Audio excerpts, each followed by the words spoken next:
Hi sir, ఎలా ఉన్నారు? ఓం నమో వెంకటేశాయ. వెంకటాది సంస్థానం బ్రహ్మాండే నాస్తికించిన వెంకటేశ సమోదేవో నా భూతో నా భవిష్యతి. అది ఎందుకు చెప్పారు సార్? ప్రపంచం మొత్తంలో తిరుమల లాంటి ప్రదేశము ఎక్కడా ఉండదు, అక్కడ ఉన్నంత మనశ్శాంతి ప్రపంచంలో ఎక్కడా ఉండదు అని దాని సారాంశం. దానికి ఇంటర్వ్యూకి సంబంధం ఏమైనా ఉందా? నాగ చైతన్య శోభిత జాతకాన్ని మీరు చెప్పడం జరిగింది కదా, అది తప్పని ఇప్పటికైనా ఒప్పుకుంటున్నారా? వేణుస్వామి జాతకం చెప్పినప్పుడు కామెడీ 2-3 ఏళ్ళైనా. మీ జాతకం ఎప్పుడు మారిపోతుంది? మారింది ఆల్రెడీ. మారింది. ఇదే వీడియో కింద మళ్ళీ పెడతాడు ఎవడో, మళ్ళీ వచ్చిన వారా పంది అని పెడతాడు. ఒక హీరోయిన్ని తయారు చేయాలి అంటే ఎలా తయారు చేయాలో నాకు తెలుసు. ఒక హీరోని సూపర్ స్టార్ని ఎలా చేయాలో నాకు తెలుసు. ఎలా చేస్తారు మీరు? పూజలతోనే అయిపోతుంది. అంటే వాళ్ళకి టాలెంట్ అవసరం లేదు. అసలు టాలెంట్ అనేది ఇండస్ట్రీలో దానంత అమ్మాయిలు ఎందుకు వచ్చి చేయించుకుంటుంటారు పూజలు? ఒక రాజు కావాలంటే రాజ్యం కావాలి, ఒక రాణి కావాలంటే అర్థం కాదు.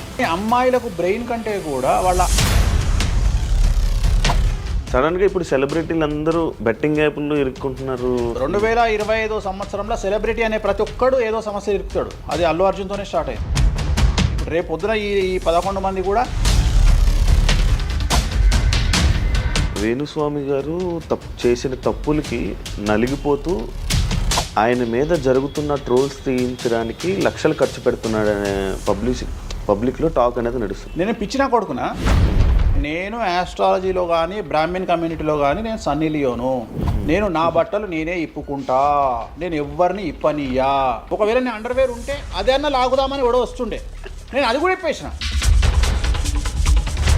సుప్రీంకోర్టు ఇచ్చిన ఆర్డర్ ప్రకారం నేను వేరే అమ్మాయితో పడుకున్నా. ఆయన లారీ కళ్ళద్దాలు పెట్టుకుంటాడు అని ఒక జ్యోతిష్కుడు నన్ను విమర్శిస్తున్నాడు. అంటే అరే లారీ కళ్ళద్దాలు అది కొనాలంటే ఎంత అంటే ఇంకా నువ్వు దాని గురించి మాట్లాడితే నువ్వు ఇక వాడిని కుక్క కంటే హీనంగా నేను చూడాలి తప్ప వాని పాన్ ఇండియా ఆస్ట్రాలజీ 100% తప్పేముంది. యుఎస్, దుబాయ్ అవన్నీ వెళ్తున్నారంట. కామాఖ్యలో నాన్ వెజ్ ఉండదు, లిక్కర్ ఉండదు అని చెప్పి పబ్లిసిటీ చేశారు. అక్కడికి వెళ్ళే వాళ్ళు క్షుద్ర పూజలు వీళ్ళు వాళ్ళు వెళ్తుంటారు. శ్రీకాళహస్తిలో రేవంత్ రెడ్డి గారి గురించి మాట్లాడారు కాబట్టి ప్రెసెంట్ జనాల్లోని నెగిటివిటీ అని. రేవంత్ రెడ్డి జైలుకు వెళ్ళడానికి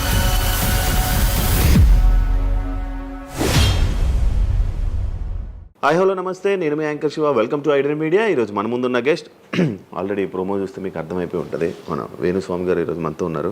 నేను గత 2-3 సంవత్సరాల నుంచి అనుకుంటున్నాను అసలు వేణుస్వామి గారిని కలవాలి, ఒకసారి మనం మాట్లాడాలి, మనం కూడా ఇంటర్వ్యూ చేయాలి, కొన్ని విషయాలు తెలుసుకోవాలి అని నేను చాలాసార్లు ప్రయత్నించాను, బట్ అవ్వలేదు. ఫైనల్గా ఇప్పుడు అయ్యింది. అదే కాకుండా మరి కొన్ని రోజులు ఉగాది రానుంది, దాని గురించి రాశి ఫలాలు అండ్ కొత్త విషయాలు ఆయన మాటల్లోనే తెలుసుకునే ప్రయత్నం అయితే చేద్దాం. హాయ్ సార్, ఎలా ఉన్నారు? ఓం నమో వెంకటేశాయ. వెంకటాది సంస్థానం బ్రహ్మాండే నాస్తికించిన వెంకటేశ సమోదేవో నా భూతో నా భవిష్యతి. సూపర్.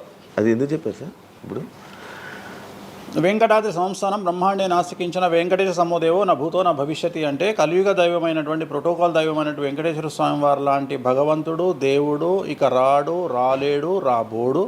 అలాగే ప్రపంచం మొత్తంలో తిరుమల లాంటి ప్రదేశము ఎక్కడా ఉండదు, అక్కడ ఉన్నంత మనశ్శాంతి ప్రపంచంలో ఎక్కడా ఉండదు అని దాని సారాంశం. దానికి ఇంటర్వ్యూకి సంబంధం ఏమైనా ఉందా? నేను ఫాలో అయ్యేది శ్రీ వెంకటేశ్వర స్వామిని, కామాఖ్య అమ్మవారిని. సో మనం ఏదైతే జనరల్గా మాట్లాడతామో ఆ మాట్లాడే సందర్భంలో ఈ జనరల్గా నాకు ఇప్పటి వరకు గత 20 సంవత్సరాల నుండి ఏ ఇంటర్వ్యూలో కూడా పేపరు పెన్ను ప్రిపేర్ అవ్వడము, పేపర్లు పెన్నులు పెట్టుకొని వచ్చి కూర్చోవడము అలవాట్లేదు. సో నేను కూర్చొని మాట్లాడింది అంతా కూడా ఆ స్వామి అమ్మవారు మాత్రమే పలికిస్తారు. సో నేను మాట్లాడే ప్రతి మాట నాకు సంబంధం లేదు, ఎందుకంటే మీరు అబ్జర్వ్ చేసిరు నా దగ్గర ఏ పెన్ను లేదు, పేపర్ లేదు. మీరు ఏం అడుగుతారో నాకు తెలియదు, నేను మీతో ఈ ప్రశ్నలు అడగాలని నేను ఇంతవరకు చెప్పలేదు. సో మీరు ఏం అడుగుతారో మీ ఐక్యూ లెవెల్ని బట్టి ఉంటుంది. సో నాకు ఆన్సర్ చేసేది స్వామి అమ్మవార్లు ఆన్సర్ చేస్తారు. సో అది చెప్పి ఇంటర్వ్యూలో కూర్చోవడం నాకు అలవాటు. సో ఏదైనా మీరే పలికిస్తారు అనేటువంటి బ్లైండ్ నమ్మకంతో, గుడ్డి నమ్మకంతో ఆ స్వామిని అమ్మవారిని నమ్ముకొని కూర్చుంటాను ఇంటర్వ్యూలో. సో నాకు అలవాటు ఏంటంటే కలియుగ దైవం, ప్రోటోకాల్ దైవం మనం చూస్తుంటాం. మాకు రాముడు ఇష్టము, మాకు శివుడు ఇష్టము. వెంకటేశ్వర స్వామి వద్ద మాత్రమే డబ్బు ఉంటుంది, వేరే వాళ్ళ దగ్గర డబ్బులు ఉండవు. ఉదాహరణ, రాముడు ఉన్నాడు, సంవత్సరం నాడు ఒకటే రోజు ఆయన దగ్గరికి పోతాం మనం, అది శ్రీరామనవమి. శివుడు ఉన్నాడు, శివరాత్రి నాడు తప్ప ఎప్పుడూ పోము. కానీ ప్రతిరోజు వెళ్ళేది వెంకటేశ్వర స్వామి వారి దగ్గర. వెంకటేశ్వర స్వామి భోగమైనటువంటి అనుభవిస్తూ ఉంటాడు. ఆయనకు భోగ శ్రీనివాసులు అని వెంకటేశ్వర స్వామి వారు, మనం తిరుపతికి వెళ్తే తిరుపతిలో వెంకటేశ్వర స్వామి వారి దగ్గర చిన్న విగ్రహం ఉంటుంది కింద, దాన్ని భోగ వెంకటేశ్వర స్వామి అంటారు. అంటే ఆయనకున్నంత అనుభవించేదంతా ఆయన్ని అక్కడనే ఆ వెంకటేశ్వర స్వామి వారే అనుభవిస్తారు. సో అందుకని ఆయనకు అంత లగ్జరీ లైఫ్ ఉంటుంది. సో లక్ష్మి కూడా వెంకటేశ్వర స్వామి దగ్గరనే ఉంటుంది. అంటే మన కలియుగంలో ప్రోటోకాల్ దైవం అంటే వెంకటేశ్వర స్వామి. డబ్బును ఎంజాయ్ చేయాలి, డబ్బు రావాలి, లగ్జరీస్ అంటే వెంకటేశ్వర స్వామి. అందుకనే వెంకటేశ్వర స్వామి వారి మాట తీసుకొని మాత్రమే నేను ఇంటర్వ్యూని స్టార్ట్ చేస్తాను. మీకు డబ్బు రావాలి?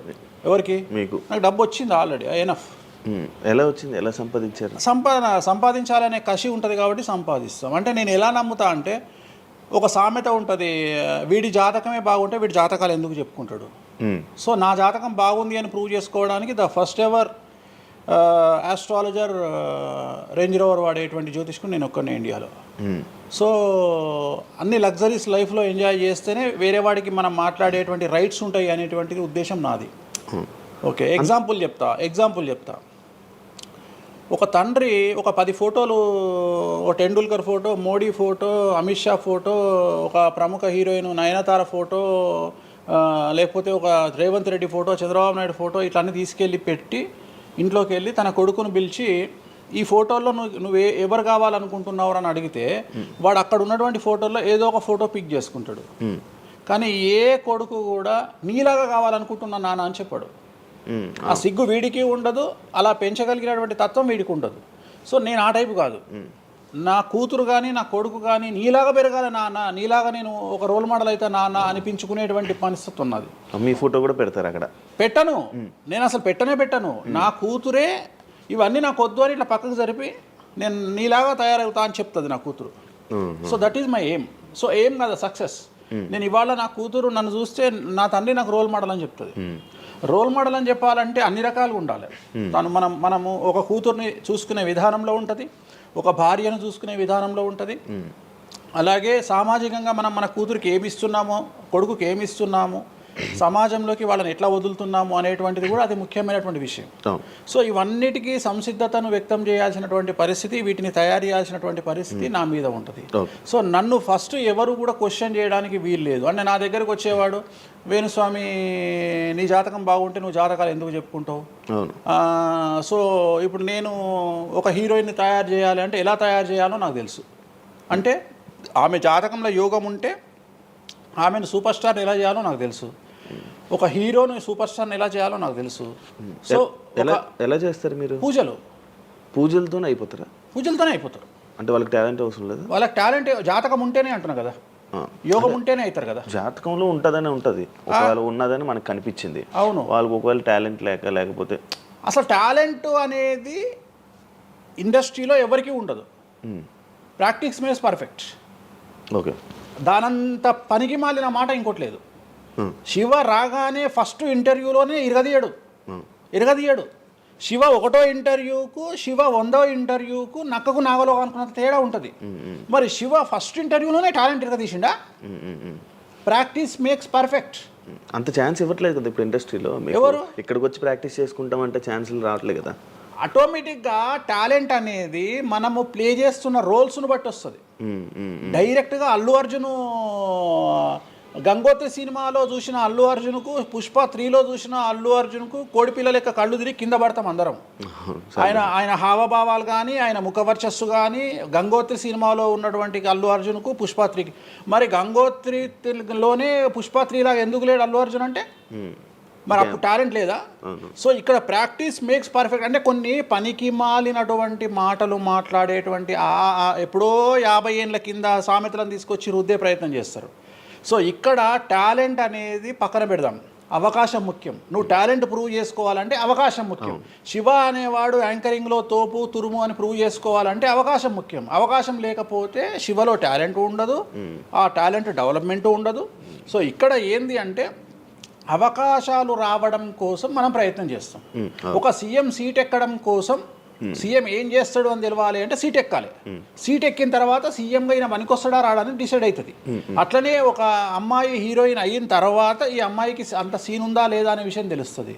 సో మనం కనుక నయనతారని తీసుకున్నా, సమంతని తీసుకున్నా, ఏ హీరోయిన్ తీసుకున్నా, ఏ హీరోని తీసుకున్నా వాళ్ళ ఫస్ట్ సినిమాకు, వాళ్ళ 3వ సినిమాకు, వాళ్ళ 30వ సినిమాకు ఎక్స్ట్రీమ్ చేంజెస్ ఉంటాయి. సో ఇవన్నీ ఎట్లా వస్తున్నాయి అంటే ఫస్ట్ సినిమాకి టాలెంట్ లేదు, వాళ్ళు సానబట్టబడతారు, వాళ్ళకు వచ్చేటువంటి క్యారెక్టర్ల ద్వారా వాళ్ళు ఆ లెవెల్కి వస్తారు. అట్లనే ఒక గ్రామస్థాయి సర్పంచ్ నుండి స్టార్ట్ అయినటువంటి వ్యక్తి వాళ్ళ రాష్ట్రానికి తెలంగాణకు ముఖ్యమంత్రి అయిన రేవంత్ రెడ్డి అంటే ఆయన ప్లానింగు, ఆయన ఎట్లా చేయాలి, ఎట్లా సీఎం కావాలి అనే ఆలోచనల ద్వారా ఇక్కడికి వచ్చిండు. తెలంగాణలో కాంగ్రెస్లో ఎంతోమంది తోపులు తురుములు ఉండగా రేవంత్ రెడ్డి ఎందుకు సీఎం అయ్యిండు అంటే రేవంత్ రెడ్డి టార్గెట్ సీఎం పదవి. మధ్యలో ఉండేవాళ్ళు వేరే వాళ్ళందరూ టార్గెట్ సీఎం పదవి కాదు, కానీ రేవంత్ రెడ్డి మాత్రమే అన్ని కష్టాలు పడ్డాడు, రేవంత్ రెడ్డి మాత్రమే సీఎం టార్గెట్ చేసుకొని వాళ్ళ పదవి వచ్చింది. సో ఇది ప్రాక్టీస్ మేక్స్ పర్ఫెక్ట్. సో మనం ఎంత ప్రాక్టీస్ చేస్తే అంత పర్ఫెక్ట్ అవుతాం. అంతేగాని టాలెంట్ చూపించుకోవాలి అంటే అవకాశం రావాలి, అవకాశం వచ్చిన దాన్ని వాడుకోవాలి, అన్నిటికంటే ధైర్యం కావాలి.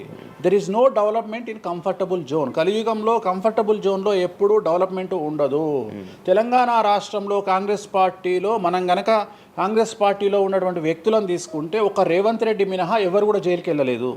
రేవంత్ రెడ్డి జైలుకు వెళ్ళడానికి కూడా సంసిద్ధత వ్యక్తం చేసినాడు, అలాంటి ఫైటింగ్ చేసినాడు. అంటే కంఫర్టబుల్ జోన్ దాటి రిస్క్ జోన్లో ఫైట్ చేయడం వల్ల ఇవాళ సీఎం అయినాడు. మిగతా వాళ్ళందరూ ఎక్కడనో దగ్గర భయపడ్డమో, బాధపడ్డమో, వెనకడికి వేయడం వల్లనో వాళ్ళు అక్కడనే ఉండిపోయారు. ఈయన మాత్రమే జైలుకు వెళ్ళి మరీ ఫైట్ చేసి వాళ్ళ సీఎం అయ్యాడు. అంటే ఎవరైతే కష్టపడతారో వాళ్ళకు ఫలితం దక్కుతుంది, ఎవరైతే కంఫర్టబుల్ జోన్లో ఉంటారో వాళ్ళు కంఫర్ట్ లెవెల్ అట్లనే ఉంటుంది. సో సమాజంలో మనం బయటికి వచ్చి ఫైట్ చేసి అన్నిటినీ ఎదుర్కొని 10 మందితో దొబ్బులు తిని సోషల్ మీడియాలో దొబ్బించుకొని కింద కామెంట్లు పెట్టించుకొని బండనాయదవా దొంగనాయదవా అని కామెంట్లు పెట్టించుకొని సో ఇవన్నీ ఓవర్కమ్ అయ్యి సమాజాన్ని అర్థం చేసుకొని ఓహో వీళ్ళంతా పనికి మాలిన విధవలు కామెంట్ల రూపంలోనే ఉంటారు అని మనం ఫైట్ చేస్తూ ముందుకు వెళ్తేనే మనకు లైఫ్ దొరుకుతుంది. ఇప్పుడు రేవంత్ రెడ్డి గారి గురించి మాట్లాడారు కాబట్టి ప్రజెంట్ జనాల్లోని నెగిటివిటీ నేను ప్రిడిక్షన్స్ని కానీ వేరే వాటి చెప్పట్లా. నేను ఒక మంచి విషయాన్ని తీసుకొని మాత్రమే చెప్తా ఉన్నాను. నేను మంచి విషయాన్ని మాత్రమే తీసుకొని చెప్పాను. వేణుస్వామి గారు ఎప్పుడు అంటే లైక్ ఇందాక మాట్లాడుతున్నట్టు హీరోయిన్లు మనం టాలెంట్ ఉన్న వాళ్ళు చేస్తాం. ఎక్కువ వేణుస్వామి దగ్గర చేసుకున్న యాక్టర్స్ అమ్మాయిలే ఎందుకు వచ్చి చేయించుకుంటుంటారు పూజలు వేణుస్వామి గారి దగ్గర? ఒక రాజు కావాలంటే రాజ్యం కావాలి, ఒక రాణి కావాలంటే రాజు ఉంటే సరిపోతుంది. అర్థం కాలేదా? ఒక వ్యక్తి రాజు కావాలంటే రాజ్యాన్ని సంపాదించాలి. రాజ్యాన్ని సంపాదించాలంటే సగం జీవితం సంక నాకిపోతుంది ఒక వ్యక్తికి. అంటే శివ అనే వ్యక్తి ఒక 100 కోట్ల రూపాయలు సంపాదించాలంటే సగం జీవితం సంక నాకిపోతుంది. అవును, రైట్. కానీ శివను పెళ్లి చేసుకోవడానికి ఒక అమ్మాయికి మ్యాక్సిమం 10 మినిట్స్ చాలు. ఎస్, అంటే శివ నచ్చితే చాలు, శివకు అమ్మాయి నచ్చితే చాలు, పని అయిపోయింది. అంటే 10 నిమిషాల్లో ఆ అమ్మాయి 100 కోట్ల వారసురాలు అయిపోయింది. అలాగే 100 కోట్ల అధిపతి కూడా తనకు దక్కిండు. సో అమ్మాయిల డెవలప్మెంట్ అనేది ఎక్స్ట్రీమ్గా ఉంటుంది. ఉదాహరణ, ఒక ఇంటర్వ్యూకు 10 మంది అమ్మాయిలు 3 అబ్బాయిలు వస్తే ఈ 10 మంది అమ్మాయిల ఇంటర్వ్యూలు అయిపోయినాక వీళ్ళు సెలెక్ట్ కాకపోతే వాడి అదృష్టం మహాసుడిగా ఉంటే వాడు వస్తాడు సీన్లోకి. అంతే తప్ప 99% వీడు ఇక్కడనే కథం అయిపోతారు అమ్మాయిల దగ్గరనే, వాడికి అంత అవకాశం ఉండదు. సో కలియుగం అనేది 2002 తర్వాత షిఫ్ట్ అయింది. ఒకప్పుడు ఆడవాళ్ళకి అవకాశాలు తక్కువ, మగవాళ్ళకి ఎక్కువ. ఇప్పుడు టోటల్ రివర్స్ అయింది. ఏంటంటే 95% అవకాశాలు అమ్మాయిలకే ఉంటాయి, ఒక 5% మాత్రమే అబ్బాయిలకు ఉంటాయి. అందుకే అబ్బాయిలు అందరూ ఇప్పుడు అమ్మాయిల్లో మారిపోతున్నారు అంటారా? బెస్ట్ కదా. ఇప్పుడు మొత్తం జెండర్ అంతా మారిపోతుంది. కారణం ఏంటంటే అమ్మాయిలకు ఉండేటువంటి వెసులుబాటు అబ్బాయిలకు ఉండదు. నేను అదే చెప్తున్నా. ఇప్పుడు మగవాడు కష్టపడి పైకి రావడానికి చాలా టైం తీసుకుంటుంది, ఆడవాళ్ళు పైకి రావడానికి చాలా ఈజీగా పైకి వస్తారు. నేను అనేది ఏంటంటే వాళ్ళ కష్టముతో పాటు వాళ్ళ గ్లామర్ వాళ్ళకు తోడవుతుంది. అవును, ఇప్పుడు మీరు ఏ పాయింట్ చెప్పారో అర్థమైంది. ఇప్పుడు అమ్మాయిలకి ఎలాగో అవకాశాలు ఉన్నాయి కదా, మరి ఆల్రెడీ వాళ్ళకి ఎలాగో అవకాశాలు వస్తాయి కాబట్టి మరి మీరు వాళ్ళని ఎందుకు అమ్మాయిలనే చూడడం? అబ్బాయిలు అంటే రాని వాళ్ళకు నేను చూస్తున్నా. ఇప్పుడు వచ్చిన వాళ్ళు నా దగ్గరికి రారు కదా. ఇప్పుడు కరోనా వస్తేనే హాస్పిటల్కి పోతాడు, కానీ కరోనా రాకముందే పండుకోడు కదా హాస్పిటల్. సో అట్లనే వేణుస్వామితో పని ఉంటేనే వస్తారు. రెండవది, అమ్మాయిలకు ఉండే వెసులుబాటు ఏంటంటే అబ్బాయిలు కూడా చేసుకుంటారు నా దగ్గర, కానీ అబ్బాయిల డెవలప్మెంట్ అనేది చాలా తక్కువగా ఉంటుంది. ఉదాహరణ, నా దగ్గరికి వచ్చే అమ్మాయిలు ఓన్లీ సినిమా కోసం రారు. చాలామందికి తెలియదు ఈ విషయం. అంటే చాలామంది ఏమనుకుంటారంటే వేణుస్వామి దగ్గరికి వచ్చే అమ్మాయిలు సినిమా కోసమే వస్తారు, రారు. నా దగ్గరికి వచ్చే అమ్మాయిలు ఒక రాజకీయ నాయకురాలిగా వక్తగా కావాలని వస్తారు. సో పొలిటీషియన్ కావాలని వస్తారు. అన్నిటికంటే ఎంటర్ప్రెన్యూర్ కావాలని వస్తారు. ఒక బోటికో లేకపోతే ఒక గోల్డ్ షాపో ఏదో పెట్టుకొని బిజినెస్ కోసం వస్తారు. సో నా దగ్గరకు వచ్చేటువంటి వాళ్ళల్లో 10 మందిలో ఒకళ్ళు ఇద్దరు సినిమా ఇండస్ట్రీకి సంబంధించిన వాళ్ళు వస్తారు. 8 మంది వేరే వేరే వేరే వేరే వ్యాపారాలకు సంబంధించి చాలా ఉన్నాయి. ఇప్పుడు లైసెన్సింగ్ చేసేవాళ్ళు ఉన్నారు, చాలామంది తెలియదు. ఇప్పుడు ఢిల్లీలో లైసెన్సింగ్ చేసేవాళ్ళు 100 మంది అమ్మాయిలు ఉన్నారు నాకు తెలిసిన వాళ్ళు. అంటే పెద్ద పెద్ద కాంట్రాక్ట్లు ఇప్పించేవాళ్ళు, పెద్ద పెద్ద వాళ్ళు. సో అలాంటి వాళ్ళు నా దగ్గరికి ఎక్కువగా వస్తారు. అంటే నా దగ్గరికి వచ్చేవాళ్ళు ఈ ఉద్యోగాలు చేసుకునే వాళ్ళు ఇలాంటి వాళ్ళు రారు. నేనేమంటానంటే job is a biggest scam in the world. ప్రపంచంలో ఉద్యోగం అనేది అతిపెద్ద స్కామ్. సో దాన్ని ఇప్పుడు ఒక కోతి ఉంది, ఆ కోతికి మీరు డజన్ అట్టిపళ్ళు ఇవ్వండి, ఒక 2,000 రూపాయలు ఇవ్వండి, అది డజన్ అట్టిపళ్ళే తీసుకుంటుంది. కానీ ఈ 2,000 రూపాయలతోటి నేను ఒక 10 గెలలు కొనుక్కుంటానే నాలెడ్జ్ దానికి లేదు. అంటే ఒక రకంగా జాబ్ అనేది ఇచ్చి ఆ వ్యక్తిని మనం మోసం చేయడం. సో జాబ్కి అలవాటు అయిపోయిన వాడు కంఫర్టబుల్ జోన్లోకి వెళ్ళిపోతాడు. సో నేనేం చెప్తా అంటే ఆ జాబు నుండి మనమే 100 జాబులు ఇచ్చే స్థాయికి ఎదగాలి అనే కసి ఉండి అక్కడికి వెళ్ళాలి. ఆ కసి ఉంటేనే పని లేదు. కలియుగంలో కష్టపడి అనే మాట మాట్లాడితే దానంత దరిద్రం ఇంకోటి లేదు. ప్రపంచంలో అతి పెద్దగా ఎక్కువగా కష్టపడేది గాడిది. అది ఈ పాటికి ఎక్కడో ఉండాలి, అది లేదు. రైట్. సో మనం కష్టపడడం కాదు, బ్రెయిన్తో పని చేయాలి. కష్టంతో పాటు బుర్ర ఉండాలి. కష్టం అనేది పనిచేయదు. నేను ఏమంటున్నానంటే ఈ ప్రపంచంలో బాగా కష్టపడేటువంటి మనిషి డ్రైనేజీలోకి దిగి పనిచేసేటువంటి సేవకుడు. సో ఆయన పడే కష్టానికి పర్ డే 10 లక్షలు ఇచ్చినా తక్కువనే. కానీ మనం ఆయనకి అట్లా ఇవ్వట్లా. అంటే ఇక్కడ బ్రెయిన్తో పనిచేసే వాడికే డబ్బు మిగులుతుంది. నేను మాట్లాడేది బ్రెయిన్తో. కానీ అమ్మాయిలకు బ్రెయిన్ కంటే కూడా వాళ్ళ అందముతో పనిచేస్తే డబ్బులు దొరుకుతాయి. ఇప్పుడు ఇప్పుడు మనం ఉన్నాం, నువ్వో నేను ఒక ఇన్స్టాగ్రామ్లో పోస్ట్ పెడితే ఎవరు చూడు. అదే ఒక అమ్మాయి పెడితే 2 మిలియన్లు వెళ్ళిపోతుంది. ఇప్పుడు అదే కదా జరిగేది. ఇప్పుడు బెట్టింగ్ యాప్స్లోకి వీళ్ళు ఎందుకు వచ్చారంటే వాళ్ళను ట్రాప్ చేసేవాడు కూడా ఈ అమ్మాయిలకు 2 మిలియన్ల ఫాలోవర్స్ ఉన్నారు, కనీసం మిలియన్కు రీచ్ అవుతుంది వీళ్ళ వీడియో అనే ఉద్దేశంతో పెట్టిస్తున్నాడు. సో పెట్టడం ఎందుకు ఏంటి అనవసరం పక్కన పెడితే వాళ్ళకుండే క్రేజ్, అమ్మాయిలకుండే క్రేజ్ అలాంటిది. నేను అదే చెప్తున్నా, ఆ క్రేజ్ అమ్మాయిలకు చాలా ఈజీగా వస్తుంది. ఎందుకంటే గ్లామర్గా ఉండే అమ్మాయిలు చాలా ఈజీగా జనాల్లోకి వెళ్ళిపోతారు. సో చాలా వాళ్ళకు ఉండే అవకాశాలు చాలా ఎక్కువ. ఇప్పుడు రీసెంట్ మీరు బెట్టింగ్ యాప్ ఇన్ని రోజులు లేని బెట్టింగ్ యాప్, అంటే గత 2 సంవత్సరాల నుంచి ఫైట్ చేస్తున్నారు బెట్టింగ్ యాప్ల గురించి. వీళ్ళు సడన్గా ఇప్పుడు సెలబ్రిటీలు అందరూ బెట్టింగ్ యాప్లు ఇరుక్కుంటున్నారు. సెలబ్రిటీలే కాదు, 2025 సంవత్సరంలో సెలబ్రిటీ అనే ప్రతి ఒక్కడు ఏదో సమస్య ఇరుకుతాడు. అది అల్లు అర్జున్తోనే స్టార్ట్ అయింది. సో జాతకంలో అల్లు అర్జున్ యోగంలో 6వ ఇంట్లో శని, అల్లు అర్జున్ది కన్యారాశి. కన్యారాశి 6వ ఇంట్లో శనిలో ఉండగా అల్లు అర్జున్ జైలుకి వెళ్ళాడు. సో దానివల్ల ఆయనకు వెంట్రుక ముక్కతో సమానం. ఎందుకంటే తెల్లారు వచ్చి ఆయన టిఫిన్ చేస్తే ఆపలేరు, ఆయన టూర్కు పోతే ఆపలేరు, ఆయన రేపు పొద్దున పుష్ప 3కి 3,000 కోట్లు వసూలు చేస్తుంది, దాన్ని ఎవడు ఆపలేడు. అంటే ఒక వ్యక్తిని జైలుకు పోయి ఇచ్చినంత మాత్రం ఎవడు ఆపలేడు. మహా అంటే బెయిల్ తీసుకొని బయటకు వస్తాం. ఇప్పుడు రేపు పొద్దున ఈ 11 మంది కూడా సరే జైలుకు పోతారా పోరా అంత తీవ్రమైన నేరమా నాకు ఐడియా లేదు. సో వాళ్ళు పోయినా మళ్ళీ 10వ రోజు వచ్చి మళ్ళీ 11 నాడు వాళ్ళు మళ్ళీ స్టేటస్ పెట్టుకుంటారు. దానివల్ల పెద్ద ఒక కొంపలముని ఏదేం లేదు. కాకపోతే ఇక్కడ జాతక రీత్యా ఎందుకే ఇప్పుడు జరుగుతుంది అంటే, ఎందుకు జరుగుతుంది అంటే ఎవరి జాతకంలోనైతే ఆ ప్రత్యేకమైనటువంటి టైమింగ్ వస్తుందో ఆ టైమింగ్లో ఉండేవాళ్ళు జైలుకు వెళ్ళడమో, సమస్యల పాలవడమో, మీడియాకి ఎక్కడమో. ఇప్పుడు అందరూ మీడియాకి ఎక్కిన అందరు జైలుకి వెళ్ళరు. సో ఇంకోటి ఏంటంటే, ఇప్పుడు ఒకప్పుడు జైలు అంటే భయము, ఇప్పుడు జైలు అనేది క్వాలిఫికేషన్. అంటే జనరల్గా ఇప్పుడు పొలిటీషియన్ అయితే జైలుకు పోగానే సీఎం అవుతాడు అనే నమ్మకం వచ్చింది అందరికీ. అట్లనే కొన్ని నమ్మకాలు వచ్చినాయి. ఇప్పుడు అల్లు అర్జున్ పోయి వచ్చాడు, ఏమైంది? సో అదే సినిమా ఇంకా ఆయన అనుకున్న దానికంటే ఇంకా కొద్దిగా ఎక్కువ డబ్బులు వసూలు చేసింది. సో ఇప్పుడు వీళ్ళు కూడా అంతే. కాకపోతే జాతకాల్లో చూసుకోవాల్సింది ఎందుకు ఇట్లాంటివి జరుగుతాయంటే, అష్టమ శని అంటే 8వ ఇంట్లో శని వచ్చినప్పుడు, 6వ ఇంట్లో శని వచ్చినప్పుడు, 12వ ఇంట్లో శని వచ్చినప్పుడు, 1వ ఇంట్లో శని వచ్చినప్పుడు, 6వ ఇంట్లో గురువు వచ్చినప్పుడు, 12వ ఇంట్లో గురువు వచ్చినప్పుడు ఇలాంటి సంఘటనలు వ్యక్తిగతమైన జీవితంలో జరిగే అవకాశాలు ఉంటాయి. ఇప్పుడు ఏదైతే కన్యా రాశికి ఈ నెల 30 వరకు బ్యాడ్ ఉందో అది తులారాశికి షిఫ్ట్ అవుతుంది 1వ తారీఖు నుండి. అంటే ఏప్రిల్ 1వ తేదీ నుండి రాబోయే 2.5 సంవత్సరాల పాటు తులారాశి సెలబ్రిటీలు ఎవరైతే ఉంటారో వాళ్లకు సేమ్ సంచలనాలు, జైలుకు వెళ్ళడాలు, ఇలాంటి సమస్యలు అనేటువంటివి రాబోతున్నాయి. వేణుస్వామి గారు చేసిన తప్పులకి నలిగిపోతూ ఆయన మీద జరుగుతున్న ట్రోల్స్ తీయించడానికి లక్షలు ఖర్చు పెడుతున్నాడనే పబ్లిక్లో టాక్ అనేది నడుస్తుంది. అది ఎంతవరకు నిజం? అసలు పట్టించుకొని అవి ఎంజాయ్. ట్రోల్స్ని ఎంజాయ్ చేస్తారా? ట్రోల్స్ని ఎంజాయ్ చేస్తాను నేను. ట్రోల్స్ని ఎంజాయ్ చేస్తాను నేను. ఎందుకు అంటే నేను నమ్మేది ఏంటంటే any publicity is good publicity అని నమ్మే వ్యక్తిని నేను. బ్యాడ్ ఆర్ గుడ్ పబ్లిసిటీ నేను అనే పాయింట్ ఏంటంటే ఒక అంబానీ ఫ్యామిలీ పెళ్లిళ్ళు చేసుకున్నారు, 5,000 కోట్లు ఖర్చు పెట్టి పెళ్లిళ్ళు చేసుకోవడానికి ప్రధానమైన కారణం ఏంది? పబ్లిసిటీ పిచ్చి.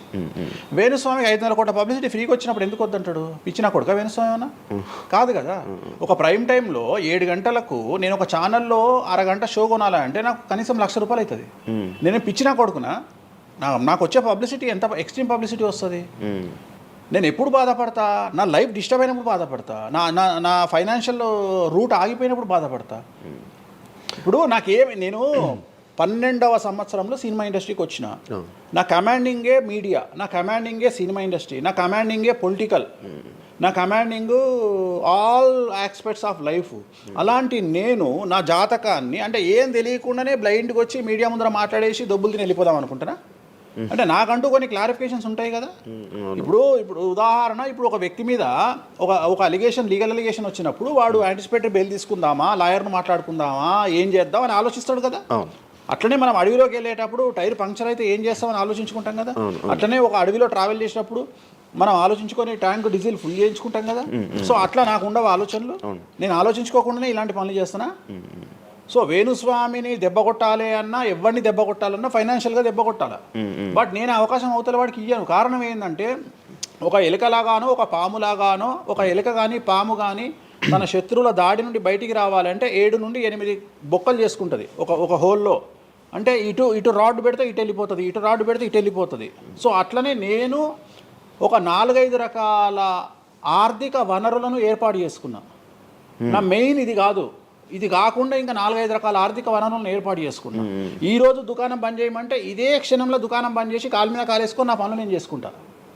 సో అంత కంఫర్టబుల్ జోన్లో ఉన్నా నేను. సో నాకు టెన్షన్ లేదు. నాకు అంటే నన్ను ఎవడో ఆపేస్తాడు, నేను ఆగేయాలి ఏం లేదు, హ్యాపీగా వెళ్ళిపోతుంది. సపరేట్ బిజినెస్లు ఉన్నాయి నాకు. 190 వ్యాపకాలు ఉన్నాయి నాకు. నన్ను జ్యోతిష్యం, నేను 4 నెలలు జ్యోతిష్యం చెప్పుకోకపోతే జ్యోతిష్యం మీద సంపాదించేదానికంటే ఇంకో ₹5 ఎక్కువ సంపాదించుకున్నా. ఇప్పుడు మధ్యలో నేను ఒక 4 నెలలు రెస్ట్ తీసుకొని నాకు వేరే వ్యాపకాలు చూసుకుంటే నాకు ఈజీ, ఎందుకంటే నేను కాన్సన్ట్రేషన్ చేయలేకపోతున్నా. సో ఇప్పుడు నాకు దొరికింది మొన్నటి వరకు, నేను ఆ పని చేసుకున్నా. రెండోది ఉగాదికే కదా నేను మాట్లాడేది, తర్వాత ఏం మాట్లాడతా. రెండోది ఏంటంటే కొన్నిసార్లు మనకు కొన్ని విచక్షణ, కొన్ని జ్ఞానాలు కలుగుతాయి, కొన్నిసార్లు కలుగుతాయి. ఇప్పుడు నాకు కూడా అదే జ్ఞానం కలిగింది. ఎందుకు అంటే ఇక్కడ వాక్యూమ్ నేను కవర్ చేసిన, టాలీవుడ్లో తెలుగులో వాక్యూమ్ కవర్ చేసిన, ఇక్కడ ఏం లేదు. సో నేను వాక్యూమ్ ఇంకా క్లియర్ చేసుకోవాలి, ఇంకా పెంచుకోవాలి అంటే బాలీవుడ్కు పోవాలి, కన్నడ పోవాలి, తమిళ్ పోవాలి. సో అటువైపు నేను కాన్సన్ట్రేషన్ చేస్తున్నా ఎక్కువగా. అందుకని నేను ఇక్కడ సెలబ్రిటీల గురించి చెప్పడం ఆపేసిన, తెలుగు సెలబ్రిటీల గురించి చెప్పడం లేదు. ఇప్పుడు మీరు పాన్ ఇండియా ఆస్ట్రాలజీ 100% తప్పేముంది? అదే విన్నాను రీసెంట్గా. US, దుబాయ్ అవన్నీ వెళ్తున్నారంట. అంటే దాని అర్థం క్లయింటేల్ ఉందనే కదా. ఇప్పుడు మన యూరప్ పోయి వచ్చిన సరే, ఒక పెద్ద విషయంలో వెళ్ళేసి వచ్చిన చెప్పుకోవాలని లేదు, చెప్పను. క్లయింటేల్ ఉంది. ఆస్ట్రేలియాకి రెగ్యులర్గా ఎవ్రీ 3 months ఆస్ట్రేలియా పోతా, ఎవ్రీ 3 months లండన్ పోతా నా క్లయింటేల్కు. తప్పేముంది? అంటే ఉన్నట్టే కదా, నేను అనేది ఉన్నట్టే కదా. ఇప్పుడు విచక్షణ కలిగిన వాడు ఆలోచిస్తాడు. అంటే వేణుస్వామి మీద ఎందుకు వస్తున్నాయి రూమర్స్, ఎందుకు వేణుస్వామిని టార్గెట్ చేస్తున్నారు, నాకు అనవసరం. వాళ్లకు అవసరం ఉన్నోడు ఎంక్వైరీ చేసుకొని నా దగ్గరకు వస్తాడు. నేను ఇంకోటి అందరికి ఒకటే చెప్తా, నా పాజిటివ్ వీడియోల కంటే నా నెగిటివ్ వీడియోలే చూడండి. ఫస్ట్ జనాలు నన్ను ఎక్కిన వీడియోలు చూడండి, నన్ను దొబ్బిన వీడియోలు చూడండి, నా గురించి నెగిటివ్గా పెట్టిన వీడియోలు చూడండి. అప్పటికీ మీకు నా మీద నమ్మకం కలిగితేనే నా దగ్గరికి రండి, లేకపోతే రావద్దు. ఫస్ట్ వాటిని ఎంజాయ్ చేయండి, వాటిని ఫుల్ ఎంజాయ్ చేయండి, చేసి నా దగ్గరికి రండి. అట్లాంటి వాళ్ళే నా దగ్గరకు వస్తారు. అవునా? నాకు అదే కావాలి. చెప్పారా వచ్చారా? నాకు అదే నాకు టీవీలో ఎప్పుడు కూడా చెప్తున్నా కదా, వాళ్ళు వచ్చిన వాళ్ళు ఎవరైనా వచ్చిన వాళ్ళు చెప్తారు కదా. ఇప్పుడు ఉదాహరణ ఏమంటారు అంటే, ఇప్పుడు కామాఖ్య ఉంది, కామాఖ్యకి వెళ్తే ఇప్పుడు ఎవరో ఒకళ్ళు పబ్లిసిటీ చేసిరు, కామాఖ్యలో నాన్ వెజ్ ఉండదు, లిక్కర్ ఉండదు అని చెప్పి పబ్లిసిటీ చేసిరు. అవును. చెయ్యంగానే నా కామాఖ్య మెట్లెక్కగానే కనిపించేది నాన్ వెజ్, కామాఖ్య మెట్లెక్కగానే కనిపించేది లిక్కరు, గర్భగుడిలో ప్రదర్శనం చేస్తున్నంతసేపు మనకు కనిపించేది నాన్ వెజ్, లిక్కరు. సో అక్కడికి ఇప్పుడు ఎగ్జాంపుల్ చెప్తా. ఇప్పుడు శివ అనే వ్యక్తి కామాఖ్యకి ఇంతవరకు వెళ్ళలేదు. సో ఇప్పుడు ఏమనుకుంటాడంటే, వేణుస్వామి గురించి చెప్పిన ప్రచారాన్ని శివ నమ్ముతాడు. నాకు అదే కావాలి, ఇప్పుడు నమ్మడమే కావాలా. కానీ శివ నెల తర్వాత కామాఖ్యకి వెళ్తాడు. వెళ్ళిన తర్వాత ఎక్కడ చూసినా అడుగున నాన్ వెజ్, లిక్కర్ కనిపిస్తుంది శివకు. శివకు లాస్ట్కు ప్రసాదం కూడా నాన్ వెజ్ ఇస్తారు, ప్రసాదం కూడా లిక్కరే ఇస్తారు. అంటే తాగున ఆయన అని చెప్పి చేతిలో పోస్తారు. అంటే తీర్థంలో లిక్కర్ పోసి మీకు తీర్థం ఇస్తారు, మీరు తీర్థం తాగుతారు, లిక్కర్ పోసిరు. అప్పుడు ఒకసారి మీకు గుర్తొచ్చేది ఎవరు? వేణుస్వామి. ఓహో, వేణుస్వామి చెప్పింది 100% నిజము. అంటే మనం మూర్ఖులము, ఇన్ని రోజులు నమ్మింది, మనం తప్పు చేసినాం వేణుస్వామి విషయంలో అని. అక్కడికి వెళ్ళే వాళ్ళు క్షుద్ర పూజలు వీళ్ళు వాళ్ళు వెళ్తుంటారు. అసలు క్షుద్రం అంటే ఏంది? క్షుద్ర పూజలు శ్మశానంలో చేస్తారు. ఇవి వామాచార పూజలు. మందులలో, అలోపతి మందుల్లో రెగ్యులర్ మందులు స్టిరాయిడ్స్ లాగా స్టిరాయిడ్స్ అనేవి ఇవి. సో నాలెడ్జ్ లేకపోతే నిమ్మకాయలు పెట్టిన ప్రతి చోట క్షుద్ర పూజ అంటే, శ్రీకాళహస్తిలో నిమ్మకాయలతోనే పూజ చేస్తారు. క్షుద్ర పూజ నాది అంటే వేణుస్వామి పూజలు చేయడం క్షుద్ర పూజలు, వామాచార పూజలు. వామాచార పూజ నేను అనేది ఏంటంటే, నేను అది ఇప్పుడు ఇందాక అదే చెప్పిన, అనేవాడు ఫిల్టర్ లేకుండా ఎన్నన్నా అనుకోని, ఒకవేళ అట్లా అనుకుంటే వేణుస్వామి క్షుద్ర పూజలు చేస్తే సోషల్ మీడియాలో ఎందుకు పెట్టుకుంటాడు?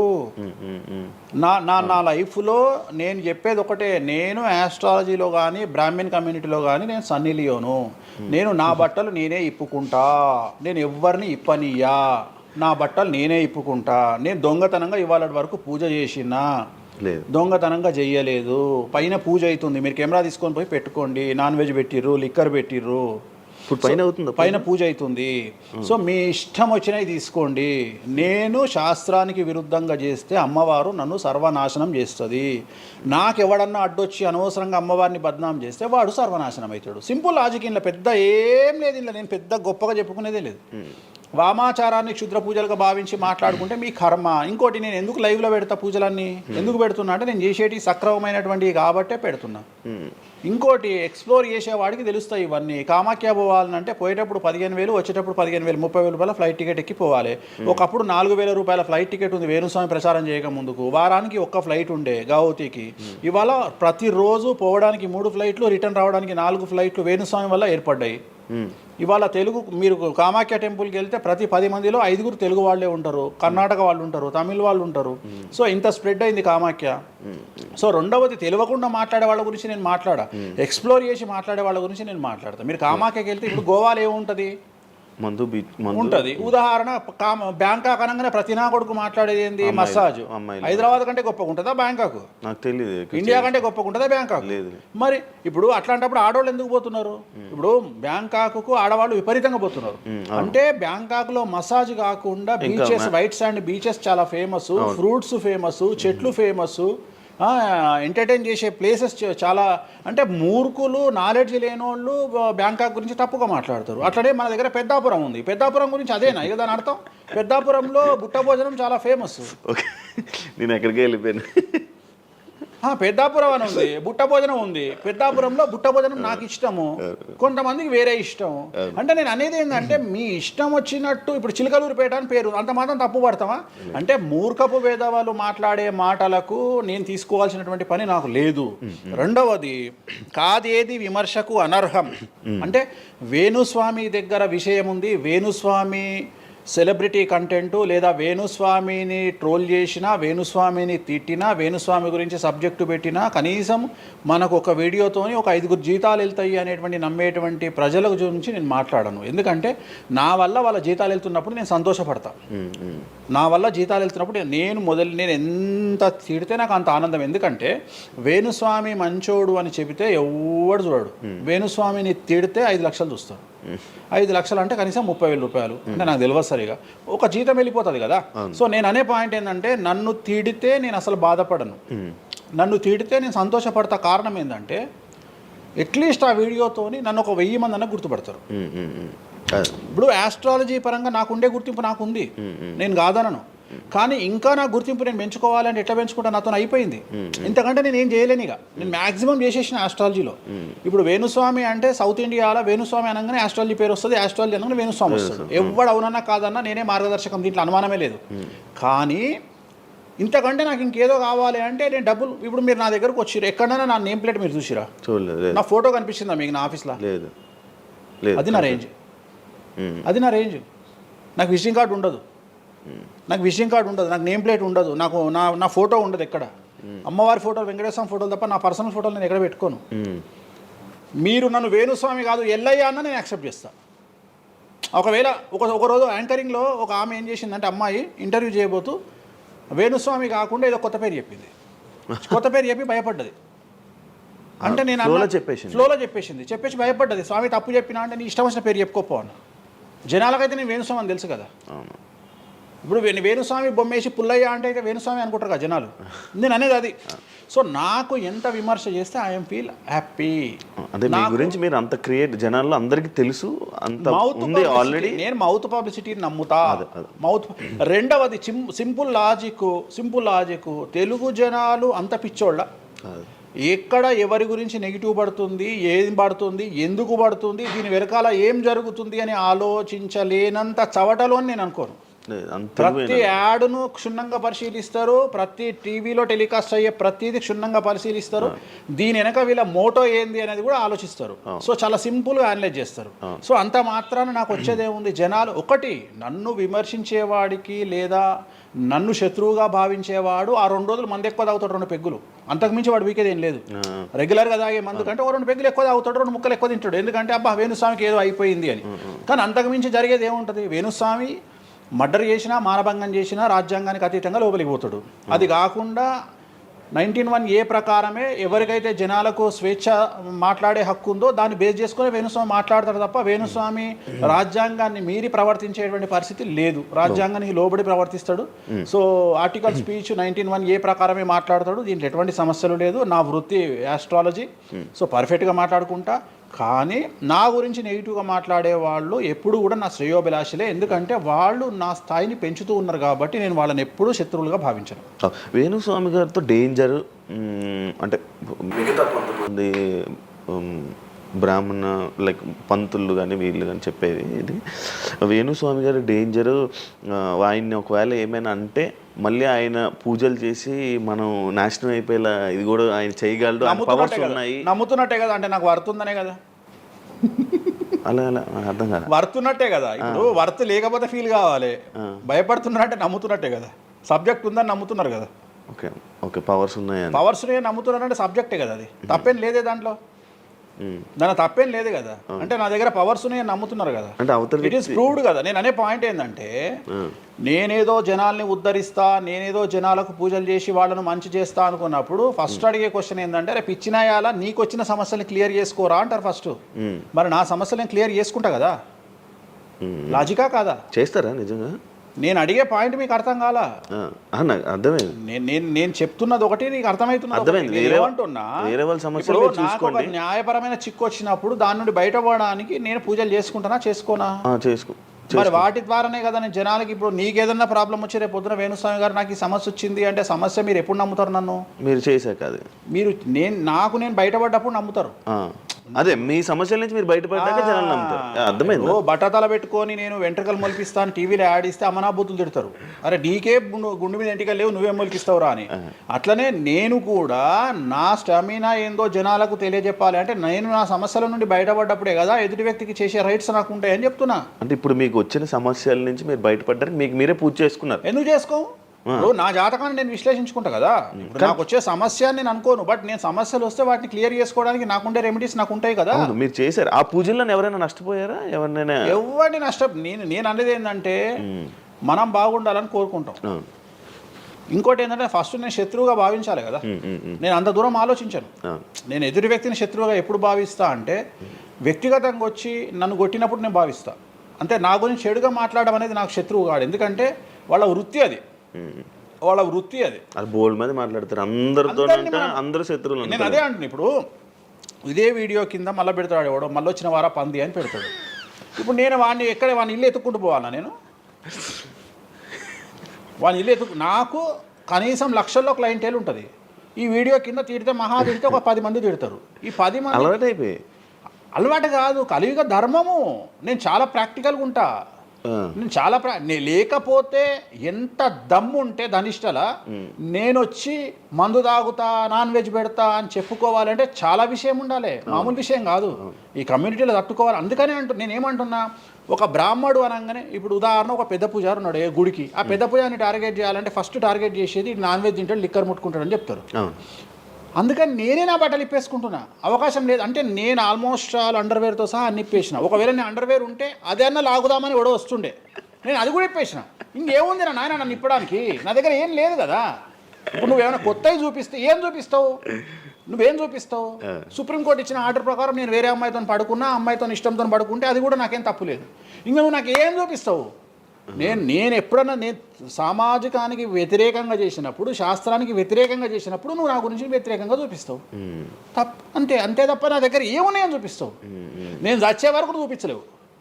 నేను నన్ను బొందబెట్టే వరకు, నన్ను తగలబెట్టే వరకు నేను తప్పు చేసినా చూపించలేవు. నేను చెయ్యను. మీరే చెప్పేసుకుంటున్నారు. నేనే చెయ్యను.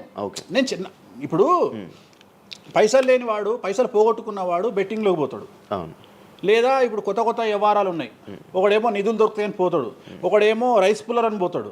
ఇవన్నీ ఏం కావని తెలుసు, మనకు తెలుసు, వాడికి తెలియదు. వాడు మానసికంగా వీక్ కాబట్టి వాడు సొంతంగా డబ్బులు దొంగతనంగా నాకు అవసరమే లేదురా నాయన. నాకు వేరే వ్యాపకాల నుండి డబ్బులు వస్తున్నప్పుడు లంగ పని చేసే అవకాశం నేనెందుకు చేస్తా? నాకు అవసరమే లేదు. నన్ను లంగ పని చేయమని చెప్తే నేను చెయ్య, నాకు వద్దు. నేను లంగ పని చేసే సవ్వాలే లేదు, నాకు అవసరం లేదు. రెండోది ఏంటంటే నా దగ్గరికి రానంత వరకే నా గురించి నెగిటివ్గా మాట్లాడతారు. ఒక్కసారి నా ఆఫీస్లోకి ఎంటర్ అయ్యారు అంటే వానికే అర్థమైపోతుంది, నీ అమ్మాయి నా కుల్లా ఉన్నాడు రా నాయన, ఈయనతో వేస్ట్, ఈయన దగ్గర ఏం దొరకదు. రెండవది, ఇవాళ ఎక్కడ పడితే అక్కడ కెమెరాలు పెట్టుకొచ్చేటువంటి స్థాయిలో ఇది మనకు సైన్స్ పెరిగింది. ముక్కు పుల్లలు కూడా పెట్టుకొస్తారు, చౌకమ్మలు కూడా పెట్టుకొస్తారు. నేను లంగపని చేస్తే కూర్చొని 2 నిమిషాలు దొరకబట్టి టెలికాస్ట్ చేస్తారు. కానీ మాటలున్నాయి, క్లారిటీ సాక్ష్యం లేదు. ఇక మరి ఏం చేస్తాను నేను? పోనీ నేను అందరిలాగా దాచిపెట్టే మనిషిని కాదు, దొంగతనంగా లంగపనంగా డోర్లు అన్నీ కుల్లా ఉన్నాయి. మీరు ఎక్కడికొచ్చినా మాట్లాడి నా ఆఫీస్లో ఏమైనా చేయండి, ఓపెన్గా పూజలు చేస్తా. ఇంకోటి వేరేటోడు పెట్టే కానీ నేనే పూజ పెడుతున్నా. ఇంకోటి రెండోది, బాటిల్ కూడా నా చేతిలో పట్టుకొని అమ్మవారికి నైవేద్యం చేస్తున్నా. పోనీ నేను బాటిల్ దొంగతనంగా ఇది మందు బాటిల్ కాదు అని చెప్తలేను, Blue Label bottle, Royal Salute bottle నేనే పోసి మరి అమ్మవారికి నైవేద్యం చేస్తున్నా. ఇంకా ఎక్కడనే దాపరికం ఉంది. ఇంకా బాటిల్స్ కూడా కాస్ట్లీ, అంటే పెద్ద గెస్టులకే అవి పెద్ద వాళ్ళ విఐపీ రేంజ్ని బట్టి పెడతాం. నార్మల్ వాళ్ళు వస్తే వాళ్ళకి తగ్గట్టి వాళ్ళ ఇష్టం. ఇప్పుడు ఉదాహరణ బాలయ్యబాబు చేస్తే మ్యాన్షన్ పెడతాం. కొంతమంది ఎన్ఎస్సి, ఇప్పుడు ఎన్ఎస్సి అంటే ఇప్పుడు ఉదాహరణ వాడు మొన్న ఎవడో విమర్శిస్తుండు నన్ను. మొన్న ఎవడో ఆయన లారీ కళ్ళద్దాలు పెట్టుకుంటాడు అని ఒక జ్యోతిష్కుడు నన్ను విమర్శిస్తున్నాడు. అంటే అరే లారీ కళ్ళద్దాలు అది కొనాలంటే కాశీ దాకా దేకాలి. ఎంత అంటే మన లైఫ్లో దాని వాల్యూ తెలియదు. అదే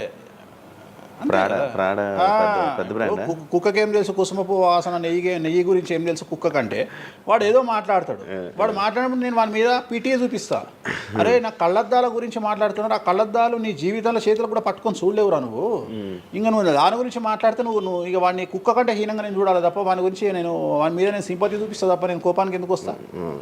అట్లా చాలామంది విమర్శ చేస్తుంటారు. విమర్శల గురించి మనం పట్టించుకునే. మీకు బ్రాండ్ బట్టలు, బ్రాండ్ స్పెట్స్ అవన్నీ ఎలా అలవాటయ్యాయి? అంటే ఎలా అలవాటయ్యాయి అంటే ఇప్పుడు కూడా చెప్తా, జాతక రీత్యా శుక్రుడు ఎవరికైతే కొద్దిగా నీచంలో ఉంటాడో వాళ్ళు ప్రతి శుక్రవారం నాడు పర్ఫ్యూమ్ కొట్టుకోవాలి.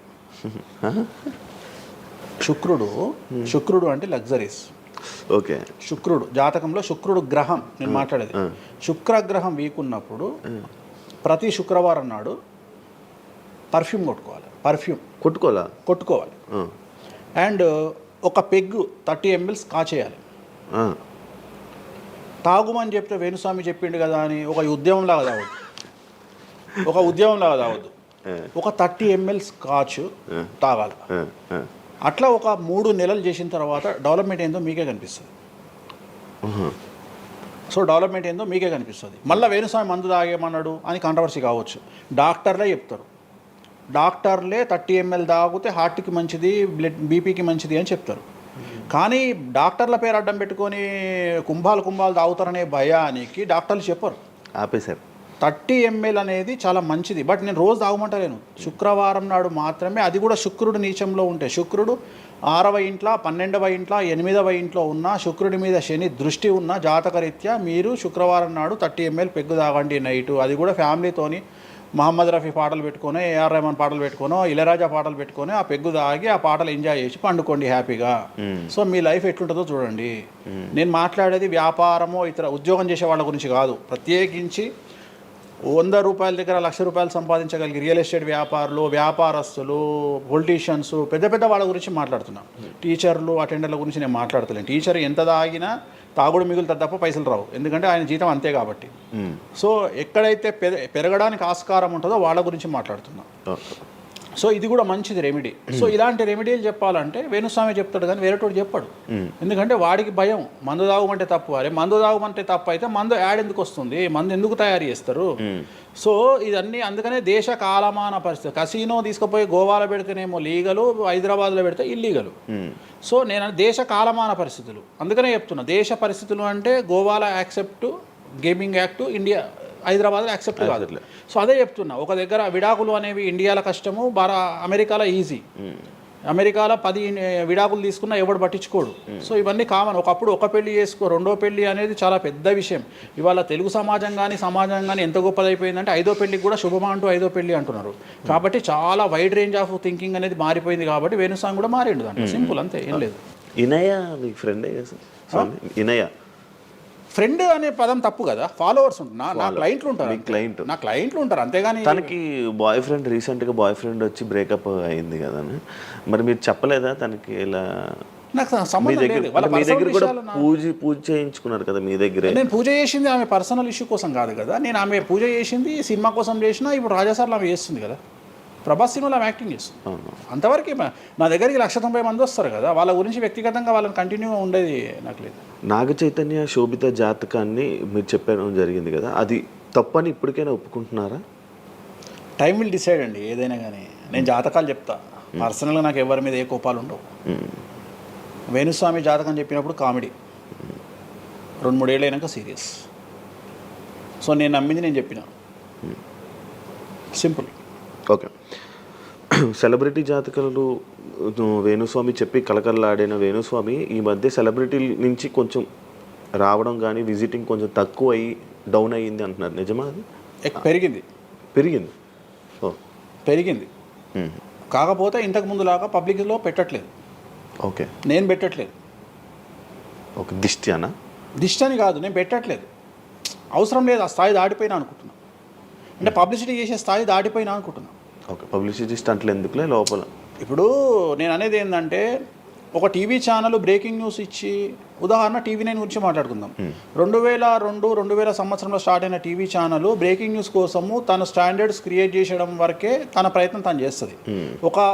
ఒక లెవెల్ వచ్చిన తర్వాత, ఒక నెంబర్ 1 పొజిషన్ వచ్చిన తర్వాత చిల్లర వేషాలు వేయదు. అట్లనే వేణుస్వామి దానికోసం ప్రయత్నం చేసిండు, సెలబ్రిటీ జాతకాలు చెప్పిండు. వేణుస్వామికి ఆ స్టేజ్ వచ్చింది కాబట్టి వేణుస్వామి ఇప్పుడు చిల్లర వేషాలు వేయదలుచుకోలే. అంటే ఇప్పుడు వాళ్ళ గురించి వీళ్ళ గురించి చెప్పి వేణుస్వామి సెలబ్రిటీ. సో వేణుస్వామి ఇప్పుడు సెలబ్రిటీ జాతకాలు చెప్పాల్సినటువంటి పరిస్థితుల్లో వేణుస్వామి లేడు అని అనుకున్నాడు కాబట్టి వేణుస్వామి సెలబ్రిటీ జాతకాలు చెప్పట్లేదు. Simple logic.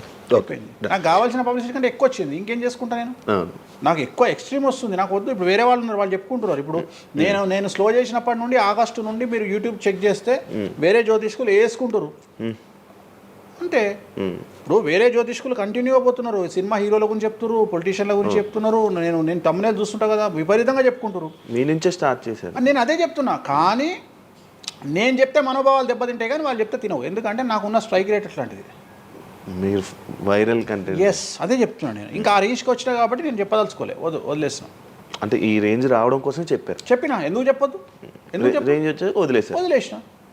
మళ్ళీ ఎప్పుడు చెప్పే ఆలోచన లేదు. ఇప్పుడైతే లేదు, ఫ్యూచర్లో ఇప్పుడైతే లేదు. నా జాతకం మారి మళ్ళీ నాకు చిమ అంటే చెప్తా. మీ జాతకం ఎప్పుడు మారిపోతుంది? మారింది, ఆల్రెడీ మారింది, మళ్ళీ మారుతుంటుంది కదా. ఇప్పుడు ఎలానో ఎవ్రీ ఇయర్ మారుతుంటుంది కదా జాతకం అనేది. ప్రతి ఇయర్ గురువు మారుతుంటాడు, ప్రతి 2.5 ఏళ్ళకు శని మారుతుంటాడు. సో మారినప్పుడు జాతకాన్ని బేస్ చేసుకొని 12% మన స్వయంకృత అపరాధం ఉంటుంది, 88% జాతకం ఉంటుంది. ఓకే, ఇప్పుడు ఎలానో ఉగాది వస్తుంది కొత్త.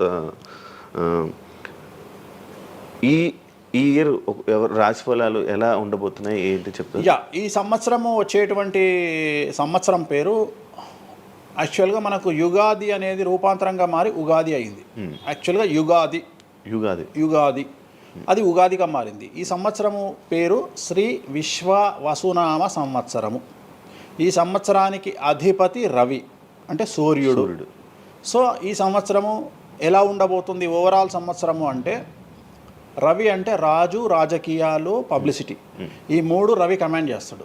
అంటే ఈ సంవత్సరము బాగా బాగా బాగా ఎఫెక్ట్ అయ్యేటువంటి వాళ్ళలో రాజకీయ నాయకులు నెంబర్ 1 పొజిషన్లో ఉన్నారు. దేశాలు ఉన్నాయి, అంటే దేశాల మధ్యన, రాష్ట్రాల మధ్యన యుద్ధ వాతావరణము, రాజుల మధ్యన వైరము, రాజులకు ప్రాణగండము, రాజులకు కారాగార వాసము, ప్రకృతి వైపరీత్యాలు, మరీ ముఖ్యంగా అగ్ని ప్రమాదాలు, విమాన ప్రమాదాలు, పడవ ప్రమాదాలు, రైలు ప్రమాదాలు, సో అనుకోని ప్రదేశాలలో అగ్ని ప్రమాదాలు, అలాగే సునామీ హెచ్చరికలు, అలాగే నగరాల్లో విపరీతమైన వర్షపాతము, అండ్ మరీ ముఖ్యంగా ఈ సంవత్సరం విడాకుల సంఖ్య చాలా ఎక్కువ. అలాగే వీటిలో పాజిటివ్ తీసుకుంటే ఆడవారికి విపరీతమైన రాజయోగము, అంటే ప్రాముఖ్యత అనేది ఈ సంవత్సరం ఆడవారికి పెరుగుతుంది. అలాగే 25 సంవత్సరాల నుండి 35 సంవత్సరాల యువతలో ఎక్కువగా కార్డియాక్ అరెస్ట్లు అంటే చనిపోవడము, అలాగే కన్ను లేదా చర్మానికి హార్ట్, లివరు సంబంధించినటువంటి ఏదైనా ఒక వైరస్ బాధించే అవకాశము. సో ఇవన్నీ కూడా ఈ సంవత్సరం ఉన్నాయి. దీనికి కారణం షష్టగ్రహ కూటమి అని మీనరాశిలో ఏర్పడుతోంది. సో షష్టగ్రహ కూటమి 2019 డిసెంబర్లో ఏర్పడ్డప్పుడు మనకు కరోనా వచ్చింది. అలాగే ఈ సంవత్సరము మార్చ్ 30వ తేదీ 2025 సంవత్సరంలో మనకు మళ్ళీ షష్టగ్రహ కూటమి మీనరాశిలో ఏర్పడుతోంది. సో దీనివల్ల సుమారు మేషరాశి, సింహరాశి, తులారాశి, ధనుస్సు రాశి, మీనరాశి వాళ్ళు చాలా చాలా సమస్యల బారిన పడేటువంటి అవకాశాలు ఉన్నాయి. ఇది ఓవరాల్ సంవత్సర ఫలితము.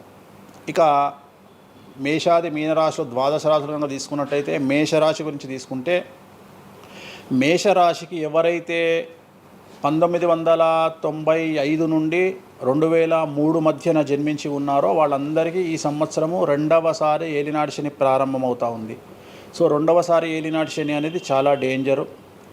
సో న్యాయపరమైన చిక్కులు, ఆర్థికపరమైన చిక్కులు, సమాజంలో చెడ్డ పేరు, అనారోగ్య సమస్యలు, అలాగే ఆర్థిక అస్తవ్యస్తము, అంటే సరి అయినటువంటి నిర్ణయాలు తీసుకోకుండా ల్యాండ్ కొన్నా, ప్లాట్లు కొన్నా, ఫ్లాట్లు కొన్నా, ఇండ్లు కొన్నా లిటిగేషన్ అయ్యే అవకాశము, పెట్టుబడిలో విపరీతమైన ధన నష్టము, అలాగే తల్లిదండ్రులలో ఒకరికి ప్రాణగండాలు. సో ఇవన్నీ, అలాగే వీసాలు రిజెక్ట్ అవ్వడము, H1B వీసాలు క్యాన్సిల్ అవ్వడము, ఇండియాకు రావడం వేరే దేశం నుండి, ఉద్యోగం కోల్పోవడము, అలాగే ఆర్థిక నష్టము, ఇవన్నీ కూడా కనిపిస్తూ ఉన్నాయి ఈ సంవత్సరం మేషరాశి వారికి. మరి ఏం చేయాలా అంటే, నలుపు రంగు దుస్తులకు దూరంగా ఉండాలి. తిరునల్లార్ శనీశ్వర ఆలయంలో ప్రత్యేకమైన శని పూజ నిర్వహించుకోవడం ద్వారా సమస్యల నుండి బయటపడేటువంటి అవకాశాలు 100కి 100% ఉన్నాయి. నెక్స్ట్ వృషభ రాశి. ఈ సంవత్సరం 100కి 100% అనుకూలంగా ఉన్నటువంటి రాశి వృషభ రాశి. పట్టిందల్లా బంగారంగా ఉంటుంది, ఏది చేసినా సక్సెస్ కనిపిస్తుంది. గత 5 సంవత్సరాల నుండి పడుతున్నటువంటి కష్టాలన్నీ తొలగిపోతాయి. సో ఆర్థికంగా విపరీతంగా ఉంటుంది. వ్యాపారంలో రూపాయికి 10 రూపాయల లాభం వస్తుంది. ఉద్యోగస్తులకు ట్రాన్స్ఫర్స్ ఉంటాయి, ప్రమోషన్లు ఉంటాయి. ప్రభుత్వ ఉద్యోగస్తులకు మ్యూచువల్ కింద భార్యాభర్తలు ఒకే ప్రదేశానికి వచ్చేటువంటి అవకాశాలు కనిపిస్తూ ఉన్నాయి. విద్యార్థులకు ఉత్తీర్ణత శాతం ఉంటుంది. అలాగే కోరుకున్నటువంటి యూనివర్సిటీలో ప్లేస్మెంట్స్ దొరుకుతాయి. అలాగే విదేశీ వీసాలు అప్రూవ్ అవుతాయి. రైతులకు 2 పంటలు అనుకూలంగా ఉంటాయి. కళాకారులకు మంచి కార్యక్రమాలు వస్తాయి. విదేశాల్లో కార్యక్రమాలు నిర్వహిస్తారు కళాకారులు. సో ఏ రకంగా తీసుకున్నా వృషభ రాశి వారికి అనుకూలమైన ఫలితాలు ఉన్నాయి, ఎటువంటి రెమెడీస్ అవసరం లేదు. నెక్స్ట్ మిథున రాశి. సో వ్యయ గురువు నుండి జన్మ గురువులోకి మారుతున్నటువంటి గురువు వల్ల విపరీత రాజయోగం అనేటువంటిది మిథున రాశి వారికి గోచరిస్తూ ఉంది. సో మిథున రాశి వారికి ఈ సంవత్సరం పట్టిందల్లా బంగారంగా ఉంటుంది. ఇంతకు ముందు చెప్పినట్టుగా ఈ రాశికి కూడా 100కు 100% అనుకూలంగా ఉంది. మరీ ముఖ్యంగా రాజకీయ నాయకులకు అన్ఎక్స్పెక్టెడ్ పాజిటివ్ థింగ్స్ జరగడం ఈ సంవత్సరం గమనించాల్సినటువంటి విషయం. అవివాహితులకు వివాహయోగ సూచనలు, సంతానం లేని వారికి సంతాన యోగము, ఉద్యోగం లేని వారికి ఉద్యోగము, ట్రాన్స్ఫర్స్ కోరుకునే వారికి ట్రాన్స్ఫర్స్, అలాగే అన్ని రంగాల్లో పనిచేసేటువంటి వారికి, ప్రభుత్వ ప్రైవేటు ఉద్యోగాల్లో ఉండేవారికి పాజిటివ్ థింగ్స్, ప్రమోషన్లు, ట్రాన్స్ఫర్స్, వ్యాపారస్తులకు అనుకూలతలు ఇవన్నీ కూడా కనిపిస్తూ ఉన్నాయి. స్త్రీలకు మరీ ముఖ్యంగా అనుకూలంగా ఉండబోతూ ఉంది. సో మిథున రాశి వారికి ఎటువంటి సమస్యలు ఈ సంవత్సరం లేవు. సో నెక్స్ట్ వచ్చే రాశి కర్కాటక రాశి. సో కర్కాటక రాశి వారికి సంబంధించి 100కు 90% అనుకూలమైనటువంటి ఫలితాలు ఉన్నాయి. 10% సమస్య ఏమిటి అంటే మే 9, 2025 నాడు గురువు వ్యయంలోకి వస్తూ ఉన్నాడు. మిథున రాశి ప్రవేశం అనేటువంటిది గురువు వ్యయంలోకి వస్తూ ఉన్నాడు. అది ఒక్కటే ఒక సమస్య కనిపిస్తూ ఉంది. సో 90% చాలా అనుకూలంగా ఉండబోతూ ఉంది. అష్టమ శని వెళ్ళిపోతుంది. 9వ ఇంట్లోకి శని భాగ్యస్థానంలోకి వస్తున్నాడు. సో అనుకూలమైనటువంటి ఫలితాలు ఉన్నప్పటికీ ఎవరైతే కర్కాటక రాశి జాతకులు 60 సంవత్సరాలు దాటి ఉంటారో వాళ్లకు సమస్యలు అనేటువంటివి, ఆరోగ్యపరమైన ఇబ్బందులు అనేటువంటివి కనిపిస్తున్నాయి. అలాగే తొందరపాటు నడక వల్ల, అంటే మెట్లు ఎక్కేటప్పుడు దిగేటప్పుడు నీరు ఉన్న దగ్గర నడిచేటప్పుడు జాగ్రత్తలు తీసుకోండి. ఎందుకంటే గురువు వ్యయం వల్ల కింద పడి కాళ్ళు చేతులు విరగొట్టుకునే అవకాశం ఉంది కర్కాటక రాశి వారికి. మరి రెమెడీ ఏమిటి అంటే ప్రతి గురువారం నాడు లెమన్ ఎల్లో షర్ట్ ధరించడం మగవాళ్ళైతే, ఆడవాళ్ళైతే లెమన్ ఎల్లో డ్రెస్సును ధరించడం వల్ల కర్కాటక రాశి వారు సమస్యల నుండి బయటపడతారు.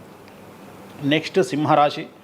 సో సింహరాశి జాతకులకు అష్టమ శని ప్రారంభమవుతూ ఉంది. ఖచ్చితంగా అన్ని రంగాల వారికి, చిత్ర పరిశ్రమ వారికి, టీవీ రంగం వారికి, మీడియా రంగం వారికి, రాజకీయ నాయకులకు, వ్యాపారస్తులకు, అన్ని వర్గాల వారికి సమస్యలు ఉంటాయి. న్యాయ వ్యవస్థ పరంగా న్యాయపరమైన చిక్కులుంటాయి, సంచలనాలు నమోదవుతాయి. మీడియాకి ఎక్కే అవకాశం ఉంది. సమాజంలో చెడ్డ పేరు, తల్లి తండ్రి లేదా భార్య భర్త తరపున ఎవరికైనా వాళ్లకు ఆరోగ్యపరమైన ఇబ్బందులు ఏర్పడే అవకాశం ఉంది. కాబట్టి ఖచ్చితంగా ధన నష్టం ఏర్పడుతుంది. అప్పులు చేయాల్సినటువంటి పరిస్థితి గోచరిస్తూ ఉంది సింహరాశి వారికి. మరి రెమెడీ ఏమిటి అంటే తిరునల్లార్ శనీశ్వర ఆలయంలో ప్రత్యేకమైన శని పూజ నిర్వహించుకోవడం ద్వారా సమస్యల నుండి బయటపడేటువంటి అవకాశాలు కనిపిస్తూ ఉన్నాయి. సో నెక్స్ట్ వచ్చిన రాశి కన్యారాశి. సో కన్యారాశి వారికి 6వ ఇంట్లో నుండి శని వెళ్ళిపోతూ ఉన్నాడు. ప్రజెంట్ శని 7వ స్థానంలోకి వస్తూ ఉన్నాడు. సో చాలా అనుకూలమైనటువంటి ఫలితాలు ఉంటాయి. నూతన పదవి, నూతన ఉద్యోగంలో ప్రమోషన్లు, కోరుకున్న చోటకి బదిలీలు, వ్యాపారంలో అన్ని రూపాయలకు ఎక్కువగా సంపాదించడము, స్త్రీలకు కోరుకున్న దానికంటే ఎక్కువ ధనం రావడము, భార్యాభర్తల మధ్య అన్యోన్యత, విద్యార్థులకు ఉత్తీర్ణత శాతం పెరగడము, అలాగే విద్యార్థులకు వీసాలు ఏర్పడము, కోరుకున్న ప్లేస్మెంట్స్ దొరకడము, రైతులకు 2 పంటలు అధిక దిగుబడి రావడము, ఇవన్నీ కూడా కన్యా రాశి వారికి కనిపిస్తున్నాయి. రెమెడీస్ అవసరం లేదు. ఈ సంవత్సరం చాలా బాగుంది. నెక్స్ట్ తులారాశి. సో ఈ అన్ని రాశుల్లోకి అతి డేంజర్ రాశి, సమస్యల బారిన పడే రాశి తులారాశి. ఎందుకంటే షష్టగ్రహ కూటమి ఎఫెక్టు 6వ ఇంట్లో, 6వ స్థానంలో శని 6వ ఇంట్లో. సో తులారాశి అనేది అతి పెద్ద సమస్యను ఎదుర్కోబోతూ ఉంది. తులారాశి వారికి ఆర్థికంగా విపరీతమైనటువంటి రాబడి ఈ సంవత్సరం ఉంటుంది. డబ్బు మినహా అన్ని రకాలుగా మీకు సమస్యలు ఉంటాయి. డబ్బు కోరుకున్న దానికంటే ఎక్కువగా వస్తుంది. కానీ న్యాయపరంగా, ఆర్థిక పరంగా, సామాజికంగా తప్పుడు నిర్ణయాలు లేదా తప్పుడు సమస్యలు లేదా సమాజంలో చెడ్డ పేరు, సమాజంలో సంఘంలో చెడ్డ పేరు, ఆరోగ్యపరమైన ఇబ్బందులు, న్యాయపరమైన చిక్కులు. సో తులారాశి వారికి ఏ విధంగా తీసుకున్నా ఒక్క డబ్బు మినహా మిగతా అన్ని సమస్యలే. డబ్బు రాబడి మాత్రమే గొప్పగా కనిపిస్తూ ఉంది, అన్ని సమస్యలే కనిపిస్తూ ఉన్నాయి.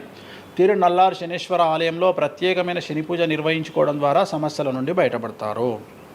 సో నెక్స్ట్ వృశ్చిక రాశి. సో వృశ్చిక రాశి వారికి అర్ధాష్టమ శని వెళ్ళిపోతూ ఉంది. సో చాలా అనుకూలంగా ఉంటుంది.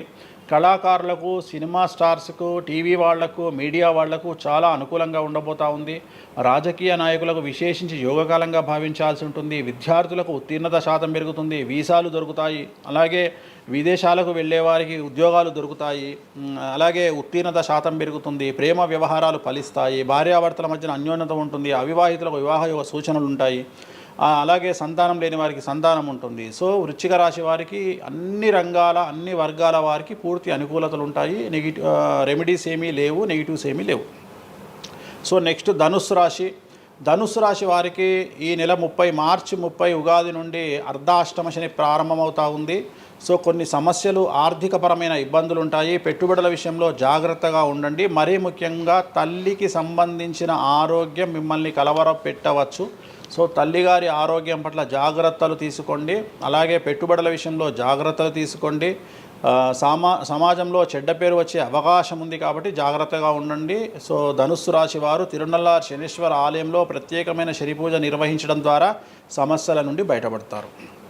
సో నెక్స్ట్ మకర రాశి. గత 10 సంవత్సరాల నుండి మకర రాశి వారు పడుతున్నటువంటి బాధలన్నీ తొలగిపోతాయి. 7.5 సంవత్సరాల ఏలినాటి శని వెళ్ళిపోతూ ఉంది. సో పట్టిందల్లా బంగారంగా ఉంటుంది. ఆర్థికంగా, సామాజికంగా, రాజకీయంగా, న్యాయపరంగా, వివాహపరంగా, సంతానపరంగా, అవివాహితులకు వివాహ యోగ సూచనలు, సంతానం లేని వారికి సంతానము, ఉద్యోగం లేని వారికి ఉద్యోగము, విదేశాల్లో ప్రయత్నం చేసే వారికి అనుకూలతలు, అలాగే ట్రాన్స్ఫర్సు, ప్రమోషన్స్ అన్నీ కూడా అనుకూలంగా ఉన్నాయి. ఎటువంటి రెమెడీస్ అవసరం లేదు. కానీ ఒకే ఒక్క విషయం, భార్యాభర్తల మధ్యలో గొడవలు వచ్చేటువంటి అవకాశాలు కనిపిస్తూ ఉన్నాయి. మకర రాశి వారికి ఎడబాటు కనిపిస్తూ ఉంది. ఆ ఒక్క విషయంలో జాగ్రత్తలు తీసుకోండి, కోపాన్ని తగ్గించుకోండి. సో నెక్స్ట్ కుంభరాశి.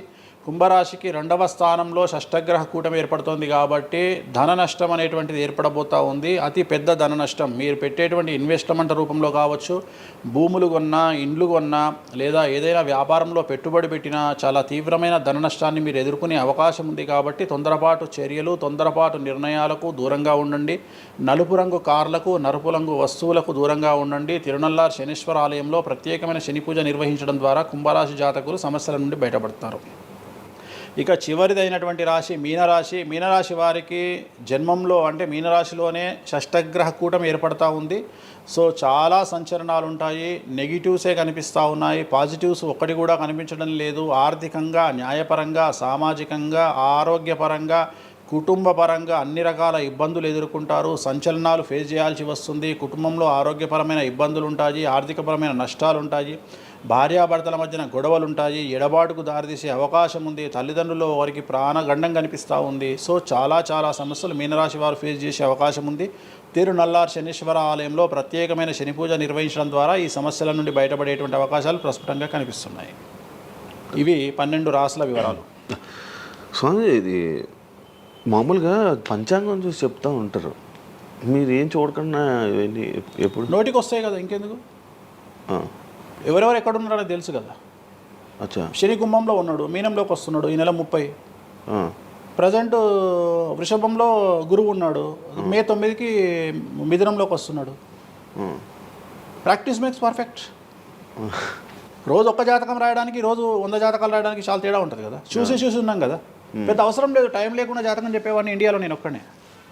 పుట్టిన టైం లేకుండా జాతకాన్ని చెప్పేవాడిని నేను ఒక్కడే. నాకు టైంతో పని లేదు, డేట్ ఆఫ్ బర్త్ ఇస్తే చాలు. నాకు చెప్తారా? డేట్ ఆఫ్ బర్త్ ఇస్తే చాలు. టైం వితౌట్ టైం నేను చెప్పేస్తాను జాతకం. ఇప్పుడు ఒకసారి చెప్పనా? నాది ఇప్పుడు చెప్పనా? ప్రాక్టికల్ ఎందుకు అన్ని సంచలనాలు చెప్తా కదా నేను, మళ్ళీ కెమెరా రికార్డ్ అయితే. ఓకే, వద్దులే. నాకు నార్మల్ చెప్పేది అలవాటు లేదు కదా. నా దగ్గరికి రావాలంటే ప్రిపేర్ అయ్యి రావాలి. అంటే నేను సొల్లుపురానని చెప్పా, 40 ఏళ్ళకి ఇల్లు కొంటావు, 50 ఏళ్ళకి నరుకుతావు, కొరుకుతావు, ఇవి కాదు. వచ్చే 6 నెలలు జైలుకు పోతావు. నీకు విషయం ఎవరిదైనా. సో ఈ టైంలో డివోర్స్ అవుతుంది, ఈ టైంలో యాక్సిడెంట్ అవుతుంది. అంటే చెడును తెలుసుకోవడం వల్ల చెడు నుండి బయటపడడం ముఖ్యంగా. నేను చెప్పినా చెప్పకుండా నువ్వు కారు కొంటావు. నువ్వు కారు కొనడం అనేది it is very normal, right? నువ్వు ఇల్లు కొనడం అనేది నార్మల్. నా దృష్టిలో చెడు చెప్పడం వల్ల చెడు నుండి తప్పించుకోగలిగితే చాలు అనేది. నేను నీ మంచిని ఎవడు ఆపలేడు, చెడు ఆపొచ్చు. ఇప్పుడు నువ్వు బెంజ్ కారు కొనుక్కుంటా అంటే, నువ్వు ఒక BMW కొనుక్కుంటా అంటే నేను ఆపను. కానీ BMW 140 పోతే ఆపుతా. నేనేమంటా, భగవంతుడు నీకు BMW ఇచ్చింది భగవంతుడు, కానీ 180లో పోయే కక్కుర్తి నీకుంటే నేను ఎవడు కాపాడలేడు. హైదరాబాద్ రోడ్లకు 120 లాస్ట్, 140 పైన బండి షేక్ అవుతుంది ఈ రోడ్లకు. సో 120 కంటే ఎక్కువ పోకు అని చెప్తా. కానీ దేవుడిని అయితే నీకు BMW ఇవ్వద్దు అని నేను చెప్పలేను కదా. సో నీకు BMW దేవుడు ఇస్తాడు. సో నువ్వు స్వయంకృత అపరాధం చేసుకోకుండా కాపాడాల్సిన బాధ్యత నాది. బాబు ఫ్యాటీ లివర్ ఉంది, మందు తాకు. బాబు రంగ్స్ దొబ్బినాయి, సిగరెట్లు ఆపేసాయి. బాబు ఇగో పనికి మాలిన కసినోనో పేకాటనో ఆడకు, ఉన్న ఆస్తంతా సర్వనాశనం అయిపోతుంది. సో ఇవి చెప్పడం నా ధర్మం. అంతేగాని నువ్వు కారు కొంటావు, నువ్వు తోపైతావు, తురుమైతావు, నువ్వు ఎట్లాగైతావు? ఈ లివర్ మీరు ఎలా చెప్తారు? లివర్ పోయింది ఇవన్నీ జాతకంలో రవి నీచంలో ఉంటే లివర్ పోతుంది. శని రవి కలిసి ఉంటే లివర్ పోతుంది, లివర్ క్యాన్సర్ వల్ల చనిపోతారు. శుక్రుడు రాహు కలిసి ఉంటే ప్రోస్టేట్ క్యాన్సర్ వల్ల చనిపోతారు. చంద్రుడు నీచంలో ఉంటే ఆడవాళ్ళకు బ్రెస్ట్ క్యాన్సర్ వస్తుంది. డాక్టర్లు చెప్తారు కదా. Medical astrology. ఇప్పుడు 100 మంది నాకు హైదరాబాద్లో ఫేమస్ డాక్టర్లు అందరూ నా క్లయింట్లు, నా ఫ్రెండ్స్. జ్యుడిషియరీ మీద నాకు అవగాహన ఉంది. శుక్రుడు రాహు కలిసి ఉంటే జైలుకు పోతావు. వాళ్ళు ఏం పోతే మీరు చెప్తుంటారా డాక్టర్లు? డాక్టర్లు ఇప్పుడు నువ్వు డాక్టరు, నువ్వు నాకు ఏం అడుగుతావు అంటే, నీ క్లయింట్ డేట్ ఆఫ్ బర్త్ నాకు ఇచ్చి నువ్వు నన్ను అడుగుతావు ఈయనకి ఏ క్యాన్సర్ వచ్చే అవకాశం ఉంది అంటే, నేను ఒక 3 ఆప్షన్లు చెప్తా. 3 ఆప్షన్లు చెప్పినాక నీకు క్లారిటీ వస్తుంది. నేను చెప్తా ఆయనకు ప్రోస్టేట్ క్యాన్సర్ వస్తుంది అని చెప్తా. ఎస్ ప్రోస్టేట్ క్యాన్సరే స్టేజ్ 2లో ఉన్నాడు అని చెప్తావు. ఆయన చెప్తాడు. చెప్పినాక ఈయన ఎన్ని రోజులు బతుకుతాడు డాక్టర్ స్వామి గారు అని అడిగితే నేను ఆయన డేట్ ఆఫ్ బర్త్ని బేస్ చేసుకొని ఇక ఇన్ని రోజులు బతుకుతాడు అని చెప్తా. సో ట్రీట్మెంట్ వల్ల ఈయనకి ఏమైనా బెనిఫిట్ అయ్యే అవకాశం ఉందా అని అడుగుతాడు. అంటే అవుతుంది అని చెప్తా. ఎన్ని రోజులు బతుకుతాడు, ఇన్ని రోజులు బతుకుతాడు ట్రీట్మెంట్ చేస్తే. సో మేమిద్దరం కమ్యూనికేట్ చేసుకుంటాం. అంటే డాక్టర్కు నా మీద ఉండే నమ్మకం వల్ల నడుస్తుంది అది. అట్లనే జ్యుడిషియరీ విషయం ఉంది. జ్యుడిషియరీలో ఇప్పుడు ఉదాహరణ ఈడీ కేసు ఉంది, ఎవరి మీద జైలుకు పోయిండు. సో ఈడీ కేసులో బెయిల్ దొరకడం చాలా కష్టం. సో నేను బెయిల్ రావడానికి పూజలు చేస్తాను. దానికి కారాగార దోష నివారణ పూజ అని ఉంటుంది. సో ఆ పూజ చేయడం ద్వారా వాళ్ళకి తొందరగా బెయిల్ వస్తుంది. సో దీని మీద అవగాహన ఉండాలంటే జ్యుడిషియరీ మీద అవగాహన ఉండాలి. సో అందుకని నాకున్న సర్కిల్లో నేను ప్రతి విషయాన్ని మాట్లాడతా. నాకు ఏం అలవాటు, రైతుతో మాట్లాడతా. రైతు సబ్జెక్టు జుడిషియరీ జడ్జి కనిపిస్తే జడ్జితో జుడిషియరీ సబ్జెక్టు మాట్లాడతా. ఏసీపీ కనిపిస్తే ఆయనతో లీగల్ సబ్జెక్టులు మాట్లాడతా. డాక్టర్ కనిపిస్తే గైనకాలజిస్ట్తో గైనకాలజీ మాట్లాడతా. ఇప్పుడు ఉదాహరణ, నువ్వు ఇంత మాట్లాడుతున్నావు, నీకు అమ్మాయిల గురించి అవగాహన లేదు, అమ్మాయిల నెలసరి మీద నీకు అవగాహన లేదు. నాకు పూర్తి అవగాహన ఉంది. నా తల్లి, చెల్లి, అత్త, బిడ్డ అందరికీ సంబంధించి 4 రోజులు ఎందుకు టెన్షన్లో ఉంటారో నాకు తెలుసు. నెలసరిలో వాళ్ళని డిస్టర్బ్ నేను చెయ్యను. నా పెళ్ళం నా మీద అరిచినా మూసుకొని కూర్చుంటా, అంతేగాని విడాకులు ఇస్తాను బెదిరియా. అట్లనే డ్యాన్స్ చేసే అమ్మాయికి ఎన్ని కష్టాలు ఉంటాయి. ఒక హీరోయిన్ గురించి చాలా మాట్లాడుకుంటాం. డేట్లో ఉండే హీరోయిన్ డ్యాన్స్ చేయాలంటే ఎంత కష్టం, తనకు కంఫర్టబుల్ జోన్లో ఉండదు ఫిజికల్గా. సో అట్లాంటి అమ్మాయిల గురించి, వాళ్ళ కష్టాల గురించి నాకు తెలుసు. అలాగే పీసీఓడి, పీసీఓఎస్ అంటే ఏందో నాకు తెలుసు. సో హార్మోన్ ఇన్బ్యాలెన్స్ ఎందుకు వస్తుందో నాకు తెలుసు. వాళ్ళకు గడ్డాలు మీసాలు ఎందుకు వస్తాయో నాకు తెలుసు. వాళ్ళకు థైరాయిడ్ ప్రాబ్లమ్స్ ఎందుకు వస్తాయో నాకు తెలుసు. ఏ జాతకంలో ఏ గ్రహం ఎక్కడ ఉంటే ఎలా ఉంటుందో నాకు తెలుసు. అల్లు అర్జున్ లాంటి తోపు తురుము జైలుకి ఎందుకు పోయిండో నాకు తెలుసు. రేవంత్ రెడ్డి సీఎం ఎందుకు అయ్యిండో నాకు తెలుసు. రైట్, మీకు సూపర్ స్టార్గా కనిపిస్తున్న హీరో తెలుసు, కానీ సినిమాలు లేక సూసైడ్ చేసుకోవడానికి సిద్ధంగా ఉన్న హీరో నాకు కనిపిస్తాడు. అర్థమైందా? మీకు సూపర్ స్టార్ హీరోయిన్ కనిపిస్తుంది, కానీ ప్రేమ పేరుతో ఉన్న సొమ్మంతా తీసుకుపోయి మగవాడికి పెట్టి అడుగు తింటున్న హీరోయిన్ నాకు కనిపిస్తుంది. సో నాకు నెత్తిలో గ్రహాలు కనిపిస్తాయి తప్ప మనుషులు కనిపించరు. శివ అనే వ్యక్తి నాకు కనిపించడు. శివ నెత్తిలో ఉండే 9 గ్రహాలే కనిపిస్తాయి నాకు. జస్ట్ శివ అనేది ఒక పేరు నాకు, బట్ నా 9 గ్రహాలే కనిపిస్తుంటాయి. ఆడుతుంటాయి, డ్యాన్స్ ఆడుతున్నది నాకు కనిపిస్తుంటాయి. నెక్స్ట్ ఇట్లా జరుగుతుంది శివకు నెక్స్ట్ 1 ఇయర్లో. అది నాకున్న ప్రాబ్లం. కనిపిస్తాయా? నాకు అదే కదా, నా దరిద్రం అదే కదా, నాకున్న ప్రాబ్లం అదే కదా. సో నాకు నీ జాతకం ఏందో నాకు కనిపిస్తుంటుంది తర్వాత. అందువల్లనే అట్లా ఆపుకోలేక నోటి దురద వల్ల తొందరపాటు చెప్పే ఇట్లాకి వచ్చిన. అందుకనే ఆపుకుంటున్న వాటిని. అది ఇప్పుడు నా చూసి అంటే చెప్పేస్తారు, మొత్తం కనిపిస్తున్నాయి. అది ఏదో మన సినిమాలో ఉంటుంది, ఆయనకి మొత్తం ఇక్కడ రాత కనిపిస్తుంటుంది. భగవంతుని దయ అంతే. Okay done. థ్యాంక్ యూ స్వామి గారు. టైం లేక మనం తక్కువ తప్పకుండా మళ్ళీ త్వరలో 4-5 నెలల్లో మళ్ళీ మంచిగా చేద్దాం, మళ్ళీ కలిసి మళ్ళీ మాట్లాడదాం. Thank you so much interview ఇచ్చిన. మరొకసారి ప్రేక్షకులకు శ్రీ విశ్వావసునామ సంవత్సర ఉగాది శుభాకాంక్షలు. ఈ సంవత్సరం అంతా శ్రీ వెంకటేశ్వర స్వామి వారి అనుగ్రహంతో మీకు అన్ని శుభాలే జరగాలని కోరుకుంటూ ఓం నమో Venkateshayya. Thank you so much. చూసారు కదా ఇంటర్వ్యూ. ఇంకో గెస్ట్తో మళ్ళీ మీ ముందుకు వస్తాం. అంతవరకు సీ బాయ్.